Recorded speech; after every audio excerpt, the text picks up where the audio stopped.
여러분들 요새 자영업자분들이 다 죽어나간다고 난리가 났죠. 우리 대한민국 경제의 허리를 담당하는 소상공인 자영업자의 통계가 아니 이게 맞아? 라는 말이 나올 정도로 너무 찐으로 안 좋습니다. 올해는 특히 장사도 안 되는데 기업 대출은 계속 늘기만 하고 금리는 또 눈치 없이 겁나 올라대서 대출이자 부담은 늘었습니다. 파산하는 기업이요? 아마 올해가 파산 신청 건수 역대급 1위를 갈아치울 준비를 하고 있죠. 악순환의 고리를 계속 타는 현재 자영업은요 그야말로 끔찍하게 이를 데가 없습니다. 그래서 오늘 영상은 대체 자영업자들이 어쩌다 이 지경이 됐는지 자영업자들의 현재 근황과 그 통계 자료에 대해서 아주 쉽고 재밌게 구경해 보도록 할게요.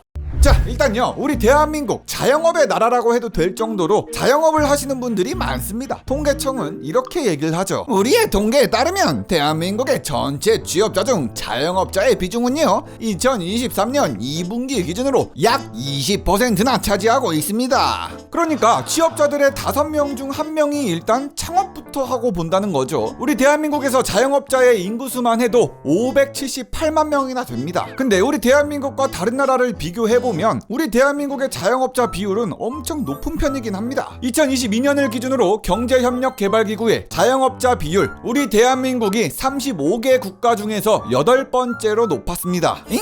뭐 8번째요? 1등도 아니고 8번째? 아니 이 정도면 무난한 거 아닙니까? 라고 말씀하실 수도 있는데 우리 대한민국보다 높은 자영업 비율을 가진 나라들을 보면 납득이 갑니다. 이 8등이란 숫자가. 우리보다 등수가 높은 나라들은 제조업이 제대로 발전하질 못했거나 관광산업이 높은 비율을 차지해서 자영업자가 많을 수밖에 없는 나라들이거든요. 자영업자 비율 1등인 콜롬비아를 포함해서 7등까지 들어가는 나라가 제대로 된 산업이 없는 남미 국가들이고 그나마 있는 유럽 국가인 그리스가 하나 껴있긴 한데 그리스는 관광업의 비율이 높으니까 자영업 비율이 높을만 합니다. 근데 우리 대한민국은 아니잖아요. 그게 생각보다 높은 자영업 비율을 가지고 있는 게 우리 대한민국이긴 합니다.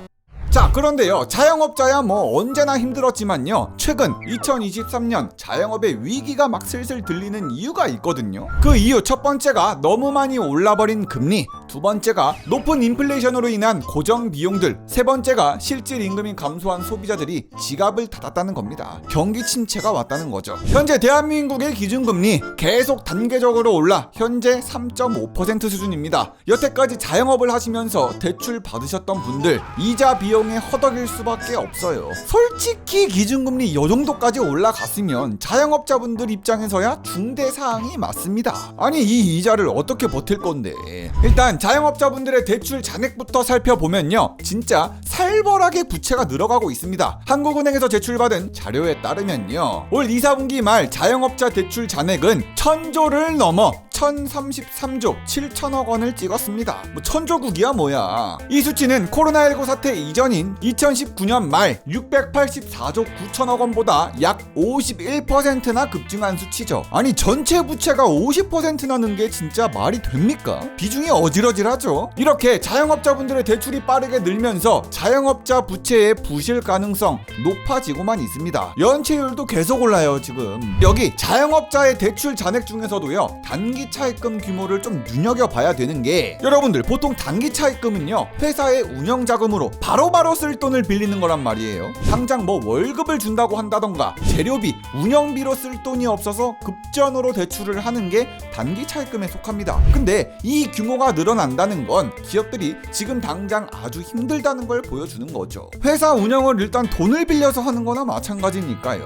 기업들이 1년 내에 갚아야 되는 채권과 대출금, 이른바 단기 차입금의 규모 엄청나게 올랐습니다. 기업의 단기 차입금은 작년보다 37조 원이나 늘어나면서 600조를 뛰어넘었고요. 전체 차입금 중 단기 차입금의 규모는 2008년 금융위기 이후에 가장 높았습니다. 고정비용은 증가하고 수익이 낮아지면서 대출로다가 그냥 연명하고 있는 자영업자가 크게 늘었다는 거죠. 아주 그냥 쌍욕이 나와도 이상하진 않습니다. 통계청에 따르면요 대출 이자 부담이 늘어가고만 있는 게 고용원이 있는 자영업 가구는 가계대출 이자의 총 합이 약 50.5%나 올랐고요. 고용원이 없는 자영업 자영업 가구는 이자 비용이 49.9%나 오른 것으로 조사됐습니다. 그러니까 이자 비용이 50%나 올랐다는 거지. 안 그래도 빚이 많아 쌓여만 가는데 이자 부담은 무겁습니다. 1,000조 원을 넘게 빚을 진 이들이 고금리, 고물가, 경기 침체를 이기지 못하고 줄줄이 파산만 한다면 위기가 터질 것이 분명해요. 경기 침체를 직방으로다가 타격받는 사람들도 역시 자영업자들입니다. 한국은행은 이렇게 얘기하죠. 그 자영업자의 소득은 코로나19 사태 이전을 회복하지 못하고 있습니다. 코로나19 사태 이전인 19년 4분기 소득 수준을 100으로 봤을 때요, 자영업자의 지난 1분기 소득 수준은 92.2에 머물렀습니다. 소득 수준이 그냥 오지게 확 쪼그라든 거예요. 이 비율을 간단하게 계산해 보면요, 코로나19 사태 이전의 자영업자가 월 200만 원을 벌었다고 치면요, 현재는 184만 원밖에 벌질 못한다는 겁니다. 이번엔 자영업자 가구의 실질 처분 가능 소득, 자영업자분들이 실제로 손에 쥔 소득은 월 평균 537만 원으로 1년 전보다 19.5%가 줄었습니다. 돈을 벌어도 이자 세금 다 털고 실제로 쓸 수 있는 돈이 확 줄어버린 거죠. 아니, 띠발이네. 코로나가 끝나면 다 괜찮아질 거라고 했잖습니까? 우리 자영업자들은 회복하지 못하고 있어요. 오히려 마이너스라니까요. 자영업자분들은 아주 한숨이 깊을 수밖에 없어요. 자, 이번에는요, 자영업이 진짜 힘들다 어쩐다 하는데 대체 망하는 기업들이 얼마나 많은가 한번 조사를 해봤거든요. 최근에 파산 신청 건수가 진짜 심상치가 않습니다. 대법원이 발표한 자료에 따르면요, 파산 신청 건수도 진짜 가파르게 떡상 중이거든요. 작년 8월까지만 해도요, 파산 신청 건수는 652건이었지만 올 8월에는 이 수치가 1034건으로 약 58.59%나 늘었습니다. 버티지 못한 기업들은 그만큼 많아진 거고 파산까지 간 걸로 판단이 돼요. 돈을 벌질 못하는 기업들, 돈이 없어서 이자금도 못 내는 기업들, 한계에 다다른 기업들을 한계 기업이라고 하는데, 뉴스 항목에다가 한계 기업만 검색해봐도 결과가 살떨려. 망할지도 모르는 이 한계 기업의 비율도 아주 높습니다. 한국경제인협회에 따르면 3년 내에 폐업을 고려한다고 답변한 자영업자 비율이 자그마치 전체 응답의 40%나 됐습니다. 지끈지끈해요. 덧붙여서 설문시 폐업을 고려한 가장 큰 이유를 물어봤을 때 영업실적의 지속적인 악화를 40.8%로 가장 높이 꼽았죠. 올해 9월까지 법원에 접수된 파산 신청 건수는 1000건을 넘어 1213건을 돌파해 역대 최대 규모로 늘어났습니다. 아직 4분기가 남아있는 상황에서 지금 속도라면은 올해 파산 신청 건수 1600건? 1500건이 넘을 것으로 예상이 돼요. 작년 9월까지는 파산 신청 건수는 700건대로 1000건이 안 됩니다. 현재로 봤을 때는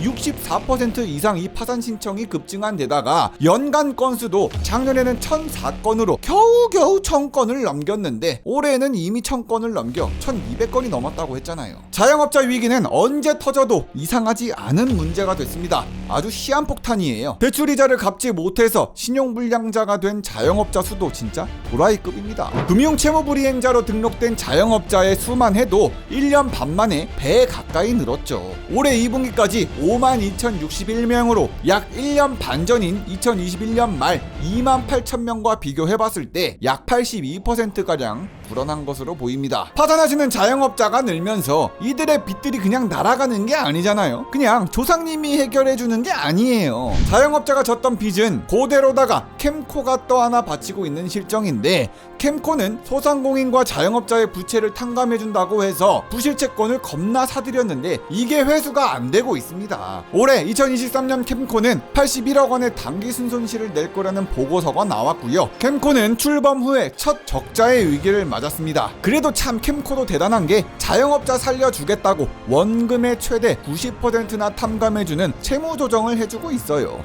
뭐 적자가 날 거라는 게 확실은 한데 폐업하는 자영업자가 늘어만 가고 있으니 참 걱정거리가 많습니다. 자영업의 위기를 바라보면서 말씀하시는 것도 참 다양합니다. 자영업자들이 망하게 두면 안 된다고 하시는 분들도 있고, 아니 이자도 내지 못할 만큼 경쟁력이 없는 자영업이라면 망하는 게 맞다, 자연 도태하는 게 맞다라고 하시는 분들도 계셔요. 정부는 소상공인을 위한 정책 자금이 안정적으로 지원될 수 있도록 대책 많이 마련해 주셨으면 좋겠고, 수백만 명의 자영업자분들은 진짜 힘 많이 내셔서 현 상황이 너무 힘들어도 어려움을 극복해 나가시길 바라겠습니다. 영상 끝까지 봐주셔서 감사드리고 구독과 좋아요도 눌러달라구. 그럼 다음 영상에서 보자구. 꽃. 리병이는 바본가?